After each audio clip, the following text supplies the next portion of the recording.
O antigo provérbio chinês já dizia que podemos escolher o que semear, mas somos obrigados a colher aquilo que plantamos. Quem leu as previsões que foram feitas e vê o que é mostrado hoje em Gilboés, pode notar que o povo de lá semeou muito trabalho e esperança em sua terra. É fácil observar que essa projeção com o fim de Gilboés em 10 anos foi no mínimo exagerada. O que veremos a partir de agora é que o futuro é o que plantamos. Nós podemos dizer que a previsão ela foi muito encurtada em termos de tempo. Se ele tivesse falado em uma quantidade maior de tempo e sem a variável de trabalhos para atenuar o problema, ele estaria certo. Daqui 100 anos, sem nada for feito, essa região pode desaparecer. E isso acabou ajudando a chamar a atenção do povo e colaborando para que essas pessoas reagissem de alguma forma. A previsão, é isso que consta na matéria. Há uma previsão de que as habitações do município de Gilboés seriam engolidas por esse processo de desertificação. Na realidade, isso causou muita apreensão na população e muita revolta na população de que esse processo iria acabar terminando com a cidade de Gilboés. Quando saiu essa notícia, de primeira mão, quem mais sentiu essa notícia foram as pessoas que moram fora. Nós não tínhamos ainda acesso à internet como nós temos hoje. Então, assim, de primeiro momento, ela não foi tão impactante. Parecia algo muito distante, não era com a gente. Mas não é só Gilboés. Todas as regiões no mundo que tem esse processo, que tem um processo de degradação, esse no caso particular de Gilboés, as pessoas não acreditam que esse processo afete a comunidade. Porque não é um processo que acontece da noite para o dia. É um processo que acontece lentamente. A consciência de que havia o problema e o aprofundamento dos estudos sobre o assunto começou a mudar a postura dos moradores da cidade. A partir do conhecimento disso aí, começou-se a se estudar a situação de Gilboés e começou-se a ver que existe alternativa para resolver o problema. E com a atenção voltada para a questão da degradação em Gilboés, grupos foram formados e projetos de combate a essa situação foram iniciados. O trabalho partiu da SEMAR com a Fundação Agente, que posteriormente nós implantamos um trabalho de microbacia aqui em 2004, 2005, né? E depois veio um trabalho com a Codevasf. Vendo que a Fundação Agente tinha esse trabalho lá, junto com a SEMAR, nós achamos por bem fazer um convênio com essas instituições, a Fundação Agente, mas com a parceria da SEMAR, para que multiplicasse aqueles bons resultados que eles ali já tinham observado, já tinham obtido. O trabalho que vinha sendo feito foi evoluindo para um grande projeto batizado de Viva Sucururu. Porque aí está o resultado. Esse projeto ele é resultado de um trabalho que tem início lá atrás, na década de 80, são vários outros projetos que antecederam. Ele é, na verdade, um aperfeiçoamento de todo esse estudo feito por nós da Fundação Agente, por outros pesquisadores de outras instituições. E aí se começou a discutir com a Codevasf um projeto mais abrangente. E nesse projeto mais abrangente, nós não queríamos extrapolar as áreas, nós não queríamos áreas muito grandes para que não se perdesse, né, as ações. Então, nós concentramos na bacia do Riacho Sucururu, que é uma bacia, uma microbacia, que tem aproximadamente 8.000 hectares. Então, todas as nossas ações são concentradas aqui para facilitar o entendimento do processo e a divulgação desse processo. As pessoas da cidade de Gilboés ouviram atentamente toda a proposta.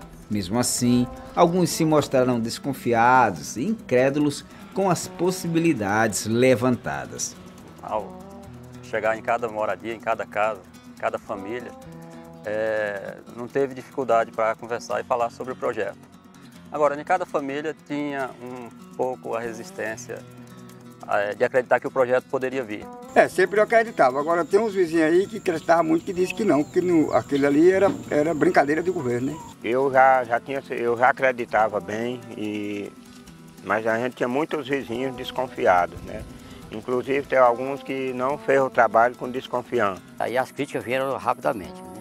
A gente desanima tanto que não chega assim, rapaz, vou te ajudar a pregar esse piquete aqui, vou dar este prego com você. Não. Ei, dinheirão, a firma tá rica, entendeu? Dinheiro do governo jogado fora, entendeu? Eu vou acompanhar isso aqui na minha internet detalhadamente, hora e hora. Eu vou cobrar de vocês isso aqui. Foi um trabalho muito árduo para nós da universidade, pesquisadores da Embrapa, e conscientizar a população da necessidade de resolver, de desenvolver ações numa região problema, né? Onde não é só em Juboés é apenas o epicentro do fenômeno, mas que engloba nada menos do que 6 municípios e muitos deles que chegam, no caso de Barreira do Piauí, a 60% das suas terras degradadas. E ninguém pode culpar essas pessoas por sua desconfiança. O motivo é simples. Não foram poucos os grupos que chegaram por lá, estudaram, registraram e nada levaram em troca, além da divulgação catastrófica da cidade. Desde 97 que eu comecei a andar por aqui, certo? A população tinha um certo receio por isso, quer dizer, as pessoas vinham, falavam, batia fotografia, levava para a capital, levava para Brasília, levava dados, e isso eles achavam que degradava a região. Então nós trabalhamos aqui, muitas vezes, sem nenhum apoio da sociedade, nem dos poderes constituídos, muito pouco apoio.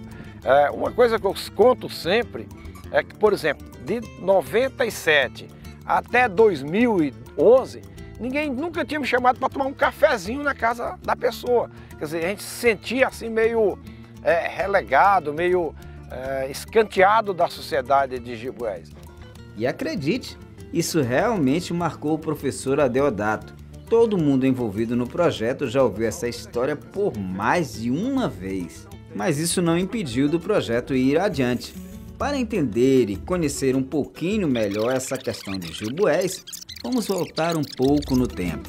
O território de Juboés, no extremo sul do estado do Piauí, passou a ser município oficialmente em 4 de setembro de 1933. E desde que era apenas uma fazenda, sempre foi terra de muito trabalho, e dessa terra foi tirado o sustento de várias gerações, seja com o pasto para o gado, com os diamantes ou com a agricultura.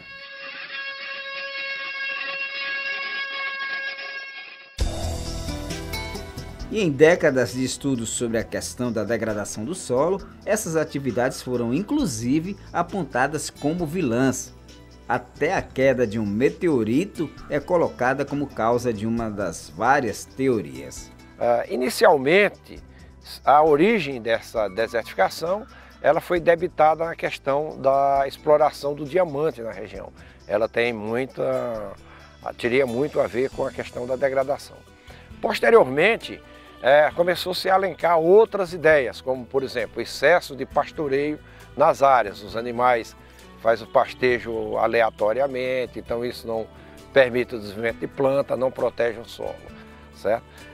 Depois veio outras ideias, né, que era que o solo também tinha certa fragilidade, né? Por último, tem uma tese do pessoal da Unicamp que esses solos daqui eles foram fragilizados porque um meteorito caiu aqui próximo, numa região chamada Serra de Santa Marta. Esse meteorito criou uma cratera de uma dimensão de 10 quilômetros de diâmetro, certo? Mas tudo isso aí também ainda tem uma ideia, que é um trabalho que nós desenvolvemos na Universidade Federal do Piauí, mostrando que no período chuvoso, principalmente no mês de janeiro, nós temos chuvas imensas, né, intensas aqui na região, e isso tem um grande fator no processo de erosão. Esse processo começou a se expandir, não é, a ponto da ONU reconhecer Juboés como a quarta grande área desertificada do Brasil, atingia apenas Gil Bueres naquela época, 70 anos depois já atinge 7 municípios diretamente e 15 municípios indiretamente. Mas o importante agora, para essa região, é saber que o futuro pode ser diferente. E promover essa consciência é parte fundamental do projeto Viva Sucuruyú. E também admitir que podem resolver o problema. Porque só admitir o problema, isso não resolve. Porque eles ficam com aquela impressão de que estão no prejuízo. Quer dizer, eu sou dono de uma área degradada, então o que é isso? Não representa muita coisa. Mas eu sou dono de uma área que pode ser recuperada. E isso mudou o ânimo da população. Ainda tem gente que não acredita nisso. Que nós temos um processo de degradação de solo, que existe uma fundação hoje que está trabalhando aqui dentro, que está realizando um projeto. Ah, mas é só lá na Maqueta, não é na minha localidade. Mas melhorou, eu acho que melhorou porque, visto que eu estou lembrando aqui, que outras pessoas, não estou dizendo locais, mas outras pessoas da cidade, já querem que o projeto vá para a localidade dela, assim, para o espaço onde ela mora. Eu não acreditava na desertificação, só que o Deodato, nós tivemos lá uma meia hora, uma hora lá dentro de uma roçoroca, dentro de uma grota, que nem nós chamamos aqui. Aí quando nós estávamos lá, deu fé, caiu um bolo de barro. Aí ele falou, isso aí é uma desertificação. E eu bati, no mesmo minuto eu bati, fui lá e eu acho que é verdade, aquilo ali, todo dia nós temos a desertificação aqui.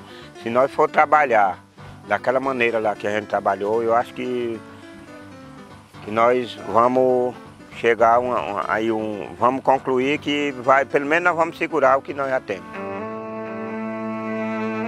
É importante dizer que Gil Bueres não é diferente de nenhuma cidade.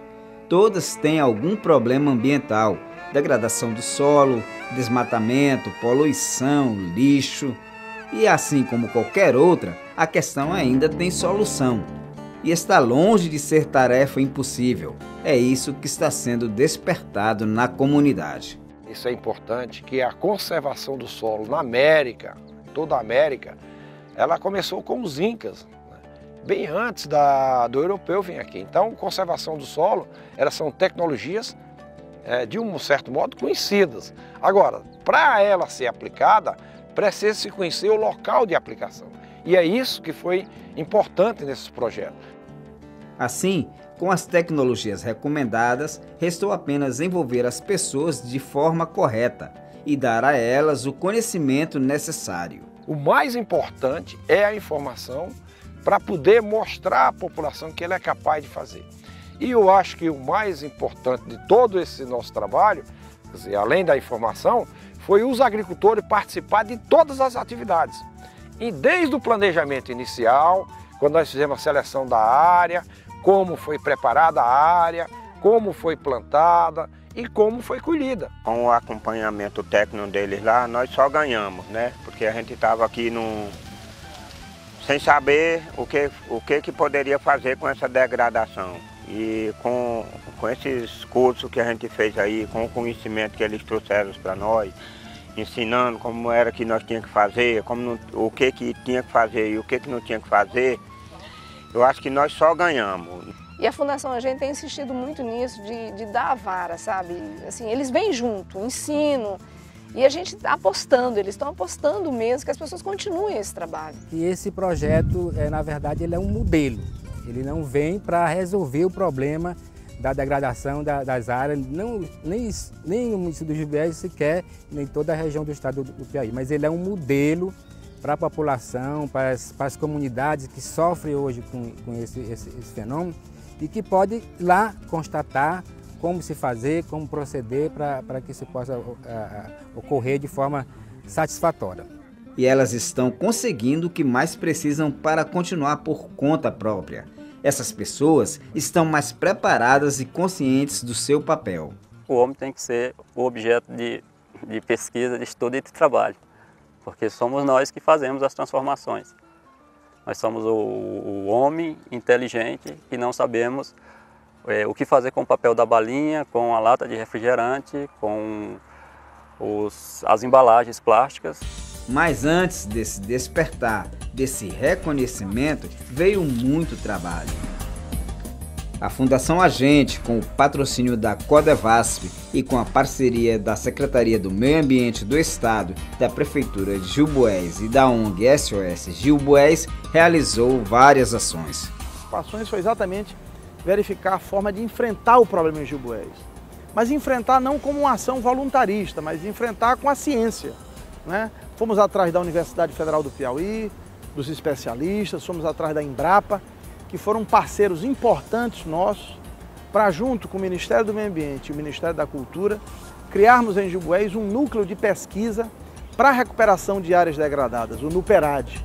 A primeira foi implantar uma estação de pesquisa fixa na cidade, onde pudessem ser instalados todos os experimentos. Assim, foi inaugurado o NUPERAD, o Núcleo de Pesquisa de Recuperação de Áreas Degradadas, com uma imensa área de pesquisa, instalações e equipamentos para uso da comunidade de pesquisadores. Lá mesmo, no NUPERAD, foi iniciada outra ação, o seccionamento de vossorocas. As vossorocas são grandes fendas no solo, a maior expressão da erosão. A técnica de seccionamento possibilita a estabilização da situação, impedindo que a grota, como chamam os produtores da região, aumente gradativamente. A proposta é estruturar barramentos que contenham as águas das chuvas, impedindo o aumento da vossoroca e possibilitando a infiltração da água, ajudando na revegetação da área. A recomposição da paisagem promove o processo de reflorestamento de espécies nativas e bem adaptadas à região. Essa recomposição ajuda na proteção da terra, evitando que as chuvas levem muito material do solo, consequentemente ampliando a infiltração da água.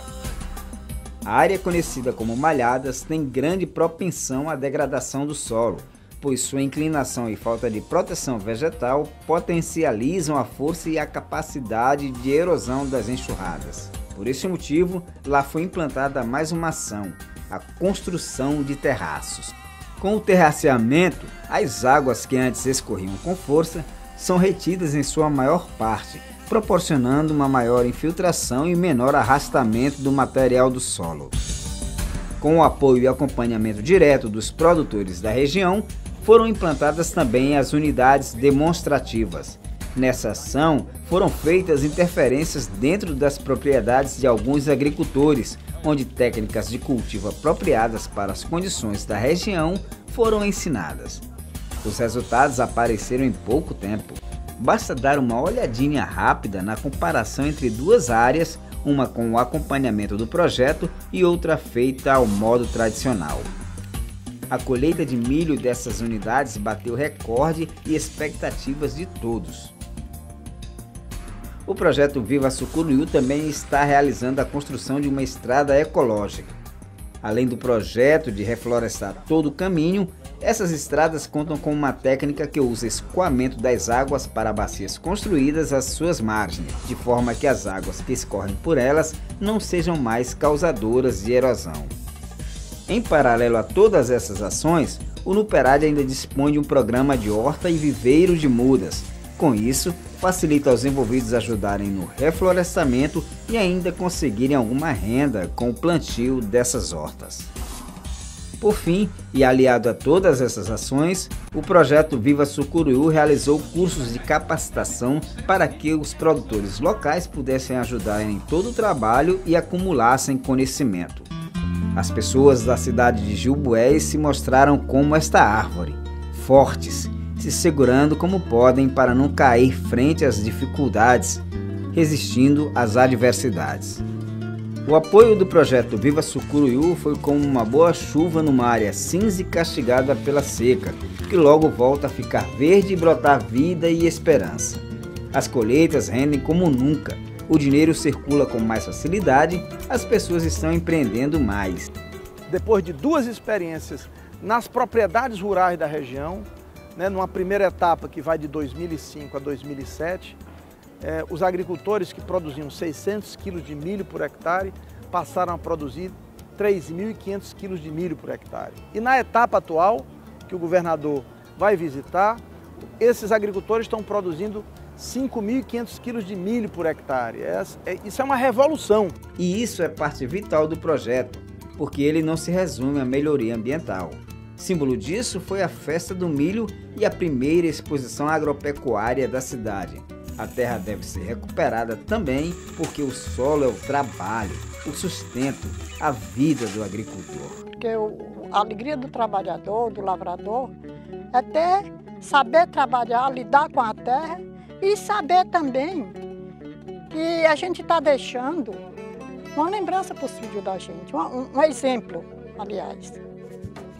Eu acho que talvez esse projeto que hoje está acontecendo aqui, que é magnífico no sentido de conseguir provar. Você não usou palavras, você usou ações. O trabalhador mostrou no chão ali, ó, tá aqui, ó, nós plantamos, o milho cresceu, tá aqui, é possível num solo como esse hoje degradado.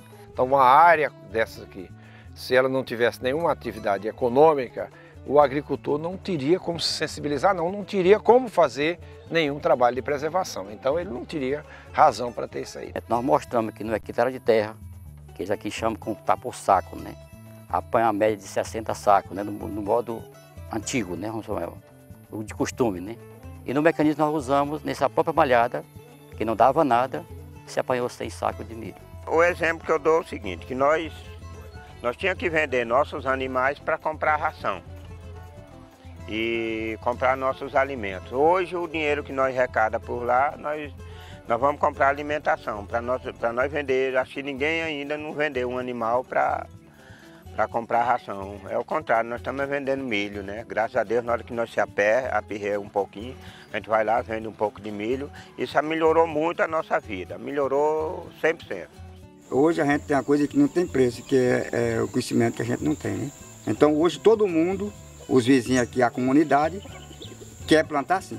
Todos estão dizendo em prioridade que quer plantar sim, né? Eu não vou comprar um molho de maxixe, um de cheiro verde, um de alface, um de pimenta.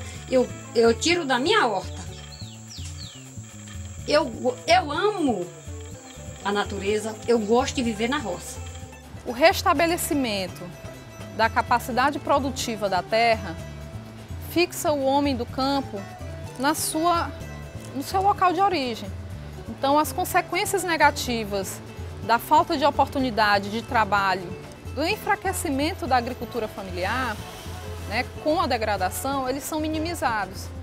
Porque ao resgatar a qualidade do solo, essas pessoas que antes buscavam a saída, né, o seu desenvolvimento fora da cidade, agora podem retornar e passar a ser dono do próprio negócio. Como podemos ver, do conhecimento e incentivo que foi plantado nessa região, brotaram novas pessoas. O projeto Viva Sucuruyú foi a Gilboés tratar do solo e mudou as pessoas. É que eles mudaram a maneira de ver a propriedade. Hoje a gente vai numa propriedade, eles já falam do milho que está estocado desse projeto. Eles já falam do desenvolvimento das plantas, das fruteiras, das madeireiras que nós colocamos no projeto. Eles já se entusiasmam com a possibilidade de realmente ser um agricultor com nível tecnológico, com condição de competir. Elas conseguem hoje sentar, eu estou me referindo a essas pessoas que estão envolvidas no projeto, a gente consegue sentar e discutir no mesmo nível. Antes éramos só nós dizendo, olha, vai acontecer isso e isso, a gente tem que fazer isso e isso. Hoje não, eles, para aí. E a gente já acha que não é assim. Tem até discussão mesmo assim, inflamada mesmo, dizer, não, a gente já acha que não tem que ser assim, tem que ser daquela forma. As pessoas não percebem isso, mas a gente sutilmente, levemente, a gente já percebe que a gente já pode discutir por igual, que as pessoas já estão tomando consciência de que elas podem e são detentoras das decisões dela. Nós agora vamos ser só intermediadores. A gente já nota uma mudança de comportamento da população, porque teve uma melhoria não só de renda, como uma qualidade de vida. Lá, voltou a florescer o reconhecimento da própria capacidade, a autoestima, o otimismo com o futuro. Eles vão ver que aquelas terras que estavam sujeitas ao grande processo de aceleração intenso da região, que são aquelas grandes erosões do tipo Vossoroca, que é o estágio avançado, né, da degradação, essas terras onde foram desenvolvidas essas ações estão sendo protegidas. A construção desses barramentos, a revegetação dessas áreas, é preciso entender que por trás de atitudes simples como essa, os benefícios para o meio ambiente são enormes. Por exemplo, a manutenção da umidade na terra pode propiciar o desenvolvimento de novas espécies vegetais e animais, resgatando uma biodiversidade que foi perdida durante a degradação, por todo esse tempo de exploração. Então, do ponto de vista ecológico, os benefícios voltados para a natureza são imensos. Nesse nível de recuperação, nesse nível de Vossoroca, nessas grandes crateras, eu diria que esse trabalho é pioneiro no Brasil. E uma tecnologia já produzida e dominada por a Fundação Gente e SEMAR, e nós só temos aqui congratulá-los e, inclusive, apoiar que esse não seja só uma ação, venha outras e mais e mais. Então, eu diria que é uma ação pioneira. Existe em outros países, em outras regiões, ações dessa de uma menor ou maior magnitude, mas essa, sem dúvida, eu diria, um grande know-how piauiense, especialmente coordenado pela SEMAR, Fundação Gente, e agora com o nosso apoio de ter repassado esses 3 milhões para multiplicar essa tecnologia. Eu vejo o futuro melhor, porque eu vejo que nós podemos usar a tecnologia a favor da produção. Quero que meu filho vá para a roça, vai trabalhar na roça, não sair da roça. Só que ele vai com tecnologia. Agora, o futuro melhor vai depender de todos acharem que podem, que querem e fazer com que esse dia de amanhã seja melhor. E é bonito ver a capacidade de sonhar ser retomada, até mesmo de quem já pensou ter realizado tudo o que podia. Eu estou muito feliz, tanto eu como meu velhinho, de igual, João, mais um sonho realizado. Se nós viver daqui mais uns 10 anos, quem sabe se não vai vir outros sonhos, né? Porque se Deus nos abençoar que dê um bom inverno, este ano de água nós estamos ricos aqui, ó. E minha vontade, sabe o que é? Plantar, quando tiver molhado.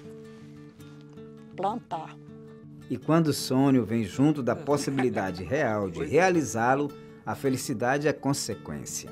E todo mundo está feliz, porque aqui quando você entraria na internet aí, aqui é a cidade que ia desertificar, né? E graças a Deus agora com isso aí mostrou que se nós fizermos aquele trabalho lá, nós não vamos ter desertificação. Se alegre, eu ando em Juboés, em Prazerá, todo mundo procura, mas você é o homem do projeto lá de Sul. Eu não tenho palavra para agradecer. Me sinto emocionada porque eu não tenho palavras. E como faltaram palavras para a dona Marineide, ela resolveu agradecer de outra forma. E de quebra, acabou de vez com aquela reclamação do professor Adeodato. Lembram que ele disse que passou mais de 10 anos sem ser convidado para tomar um simples cafezinho? Pois bem, acho que ele não pode reclamar mais.